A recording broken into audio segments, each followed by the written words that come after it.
Hello दोस्तों, स्वागत है आप सभी का वैल्यू इन्वेस्टर यूट्यूब चैनल के ऊपर। बात करेंगे आप सभी के फेवरेट शेयर, या फिर आप कह सकते हो कि आपका फेवरेट शेयर अब ये नहीं रहा। क्योंकि काफ़ी लोग का कमेंट सेक्शन के अंदर एक क्वेश्चन ज़रूर आता है कि सर आप बताते हो कि अच्छी खबर आ रही है, शेयर को लेकर, रेलवे सेक्टर को लेकर सारी चीज़ें बराबर हैं, लेकिन शेयर प्राइस क्यों नहीं ऊपर जा रहा है। आज दोस्तों इसके ऊपर इन डेप्थ एनालिसिस करने वाले हैं। सबसे पहले मैं आपको बता दूं कि शेयर का जो प्राइस है, अगर आप देखोगे ना, पिछले 5 दिनों में 1.91% ऊपर है। एक महीने में कुछ ऊपर ही नहीं है, ऑलमोस्ट 1% आप पकड़ो एक महीने में ऊपर। 6 महीने में 5.87% ऊपर। एक साल के अंदर 24% नीचे। और यही जो 24-25% की गिरावट है, इसी ने ही सबसे बड़ा लॉस इन्वेस्टर्स को दिया है और इन्वेस्टर्स की नापसंद बन चुका है आईआरएफसी। लेकिन दोस्तों सबसे बड़ा सवाल ये है कि अच्छी खबर तो आज भी आई है। मैं आपको आज भी अच्छी खबर बता देता हूँ। सबसे पहले आप देख सकते हो, PM Modi to inaugurate Bairabi Sairang rail line on September 13। कल यहाँ पर एक इनॉग्रेशन है पीएम मोदी का। अब यहाँ पर ये जो मिजोरम है, यहाँ पर पहली ट्रेन लिंक होगी कोलकाता के साथ। तो ये बहुत अच्छी बात है कि मिजोरम के अंदर दोस्तों पहली ट्रेन जो लिंक करने वाली है कोलकाता तक। तो ये एक अच्छी बात है कि एक ऐसा स्टेट जहाँ पर दोस्तों इतना ज़्यादा पॉपुलर नहीं है, तो उसको एक ऐसे स्टेट के साथ जोड़ना जो काफ़ी पॉपुलर है। तो इससे क्या होगा दोस्तों, बिजनेस बढ़ेगा मिज़ोरम में और फाइनेंसेस इंप्रूव होंगे, सारी चीज़ें। सो रेलवे लाइन से बहुत बेनिफिट होगा। तो इसका इनॉग्रेशन कल पीएम मोदी करने वाले हैं दोस्तों। कहाँ पर? Bairabi Sarang rail line on September 13। तो ये एक अच्छी खबर है। उससे अच्छी खबर ये आई है, अब यहाँ पर आप देख सकते हो, हम आर्टिकल के ऊपर जाते हैं।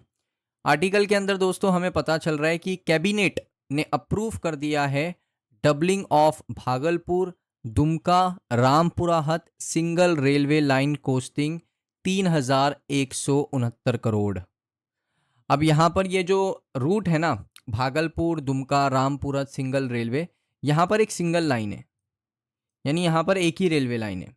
एक ही रेलवे लाइन है। अब इसमें क्या होता है ना कि कोई बड़ी ट्रेन जा रही है तो पीछे लोकल ट्रेन होती है या फिर कोई सस्ती ट्रेन होती है जिसमें सस्ता फेयर होता है, तो उसको रुकना पड़ता है और ये ट्रेन आगे चली जाती है। फिर उसमें क्या होता है कि आप कह सकते हो फ्रिट की जो नेटवर्क है वो भी कमज़ोरी आती है कि सिंगल लाइन एक ही पटरी है, तो उसको डबल करने की बात कर दी। यानी यहाँ पर एक ऐसी लाइन बिछाई जा रही है एक और, जहाँ से दूसरी ट्रेन भी गुजर सकेगी और किसी को वेट करने की ज़रूरत नहीं पड़ेगी। बहुत बार अगर आप गए होगे तो आपको पता होगा कि अगर आपकी ट्रेन के सामने से कोई फ्रीट वाली गाड़ी जा रही है, यानी कोई माल गाड़ी जा रही है जिसके अंदर बहुत सारे गुड्स हैं, सो यहाँ पर आपकी जो ट्रेन है उसको रुका दिया जाता है। जहाँ पर रेलवे डबलिंग होती है वहाँ पर आपको रुकवा दिया जाता है, क्योंकि वो रूट के अंदर एक सिंगल रेलवे लाइन है, तो फिर वो जाती है। फिर उसके बाद जैसे वो निकलती है आगे, उसके बाद आपको एंट्री मिलती है। तो आपसे ये प्रॉब्लम की ज़रूरत नहीं पड़ेगी। डबल रेलवे लाइन का सेटअप आने वाला है। कहाँ पर? भागलपुर दुमका रामपुहत। तो ये दोस्तों जगह पर आपको देखने को मिलेगा डबल रेलवे लाइन। 3,169 करोड़ के खर्चे आने वाले हैं दोस्तों, और ये काफ़ी बड़ा रूट है। इसको ये मत समझना कि छोटा मोटा रूट है, और काफ़ी बिजीएस्ट रूट है।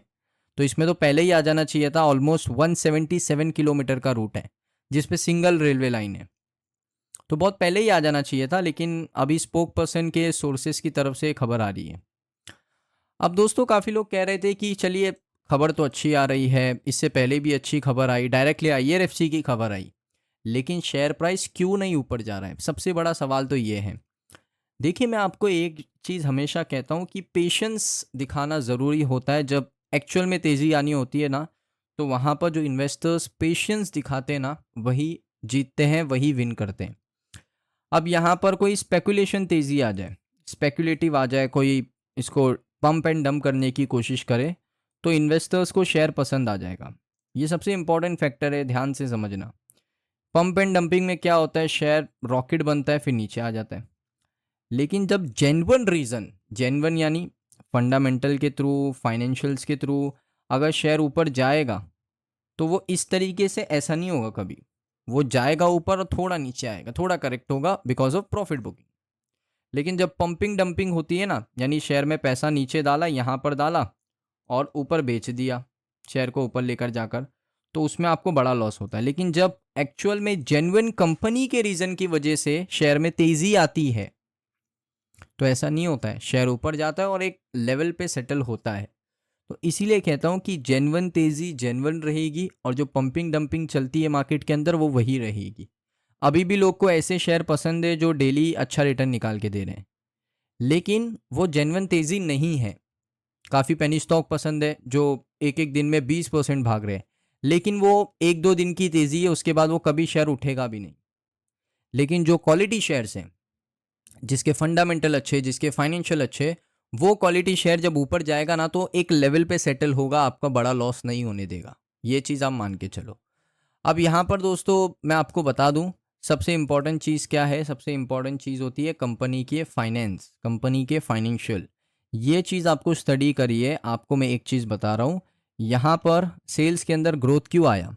हम लोग सब परेशान थे, सेल्स में ग्रोथ नहीं आई IRFC के। सेल्स में ग्रोथ नहीं है IRFC के। IRFC ना अपने बिजनेस को बड़ा कॉन्ट्रास्ट कर दिया है, 2-3 कंपनीज को ही फाइनेंस करता है, बड़ा मार्केट नहीं है IRFC का। सारी चीज़ें बात निकल के आ रही थी, क्योंकि दिसंबर 2024 में ईयर ऑन ईयर बेसिस पे सेल्स ग्रोथ मात्र 0.40% था। पहले तो हम देख रहे थे 4%, 1.5%, 2%, 2.21%, लेकिन 0.40। उसके बाद कंपनी ने इम्प्रूव किया, उसको 3.83% पर आ गए, फिर इम्प्रूव किया 2.21% पे आ गए। तो ये चीज़ इम्प्रूवमेंट दिख रहा है। अब नेट प्रॉफिट के अंदर भी मैं आपको इम्प्रूवमेंट दिखाता हूँ। नेट प्रॉफिट आप देखिए, अगर आप नेट प्रॉफिट देखोगे, जो कंपनी का बहुत समय से 1500-1600 यही नेट प्रॉफिट है। आपको मैं 4 क्वार्टर गिना सकता हूँ, 1577 करोड़, 1613 करोड़, 1631 करोड़, 1682 करोड़। कोई ग्रोथ ही नहीं है। ये देखिए नीचे ग्रोथ का परसेंटेज है, 4 क्वार्टर की बात करी थी, मैं आपको दिखा। सबसे बड़ी प्रॉब्लम ये थी 1%। अगर आप देखोगे ये देखिए 1%, 4%, 2%, -2%। ग्रोथ ही आपको देखने को नहीं मिली, ग्रोथ खत्म हो गई। तो IRFC ने क्या डिसाइड किया? IRFC ने सिंपल से यहाँ पर बता दिया कि हम अब फंडिंग करने वाले बैकवर्ड और फॉरवर्ड लिंकेज कंपनीज को। इससे दोस्तों IRFC की फाइनेंशियल्स इंप्रूव होंगे। सो यहाँ पर IRFC ने सबसे पहला डील साइन किया कि वो 5,000 करोड़ का टर्म लोन NTPC को प्रोवाइड कर रहे हैं। अब NTPC कोई कोर रेलवे कंपनी है नहीं, उनका लिंक है रेलवे के साथ, लेकिन वो कोई कोर रेलवे कंपनी नहीं है। यानी सिर्फ रेलवे के लिए NTPC काम नहीं करता है, NTPC सभी के लिए काम करता है, लेकिन उसकी लिंक है रेलवे के साथ, तो उसको फाइनेंस कर दिया।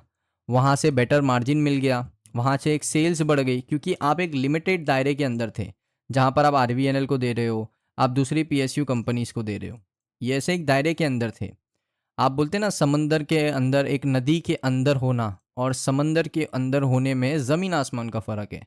तो IRFC जो था वो एक नदी के अंदर था, जो एक लिमिटेड कंपनीज को फाइनेंस कर रहा था, सारी चीज़ें अपनी एक्टिविटीज़ कर रहा था। लेकिन जब उसने डिसाइड किया कि मैं रेलवे लिंकेज कंपनीज को फाइनेंस करूंगा, तो उसके सामने समंदर खुल गया। अब ये समंदर ऐसा नहीं है कि एक क्वार्टर में ही खुल गया है, ऐसा बिल्कुल नहीं कह रहा हूँ। इसके लिए टाइम लगेगा, इसके लिए और कंपनीज को ज़्यादा से ज़्यादा फाइनेंसेस करने पड़ेंगे जो कंपनी ने एक्चुअली शुरू कर दी है, और उस चीज़ का असर आपको कंपनी के रिजल्ट में देखने को मिला भी है। 11% की ग्रोथ और 1746 करोड़ का दी बेस्ट प्रॉफिट किया कंपनी ने जून 2025 के अंदर। तो ये सारी चीज़ें दोस्तों देखनी पड़ती है और थोड़ा पेशेंस रखना पड़ता है कि हम यहाँ पर एक जेन्युइन तेज़ी को चेस कर रहे हैं, जो कंपनी के फाइनेंस के थ्रू आ रही है, कंपनी के फंडामेंटल इंप्रूव हो रहे हैं, तब आपको शेयर में देखने को मिल रही है।